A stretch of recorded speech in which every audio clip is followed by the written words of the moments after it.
Kannur Thottada ITI വിദ്യാർത്ഥി സംഘർഷത്തിൽ police കേസെടുത്തു. 12 SFI പ്രവർത്തകർക്കെതിരെയും 5 KSU പ്രവർത്തകർക്കെതിരെയുമാണ് കേസെടുത്തത്. വിശദാംശങ്ങൾ നിഖിലെ നൽകും. കണ്ണൂരിൽ നിന്ന് നിഖിൽ, എന്താണ് കേസിന്റെ വിശദാംശങ്ങൾ?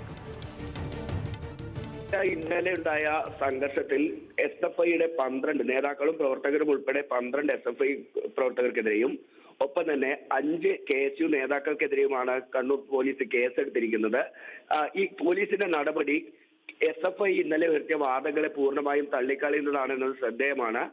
തങ്ങൾ ആരെയും മർദ്ദിച്ചിട്ടില്ല, KSU മനഃപൂർവ്വം അങ്ങനെ ചില ആരോപണങ്ങൾ ഉന്നയിക്കുന്നതാണ് എന്നതായിരുന്നു SFI ഇന്നലെ പറഞ്ഞിരുന്നത്.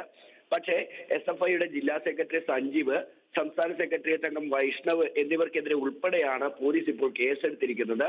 KSU ഇന്നലെ ആരോപിച്ചത് ഈ തോട്ടട ITI കോളേജിൽ SFI ആ യൂണിയൻ റൂമിനെ ഇടിമുടിയാക്കി മാറ്റുന്നെന്നും അവിടെ SFIക്കെതിരെ നിൽക്കുന്ന വിദ്യാർത്ഥികളെ മർദ്ദിക്കുന്നു എന്നുമായിരുന്നു. ഇന്നലെ തന്നെ KSUയുടെ യൂണിറ്റ് പ്രസിഡന്റിന് അതിക്രൂരമായ മർദ്ദനമാണ് ഇന്നലത്തെ സംഘർഷത്തിനിടെ നേരിടേണ്ടി വന്നത്. പരിക്ക് പറ്റി നിലത്ത് വീണിട്ട് പോലും ആ ആശുപത്രിയിലേക്ക് കൊണ്ടുവന്നു പോകുന്നത് പോലും തടയുന്ന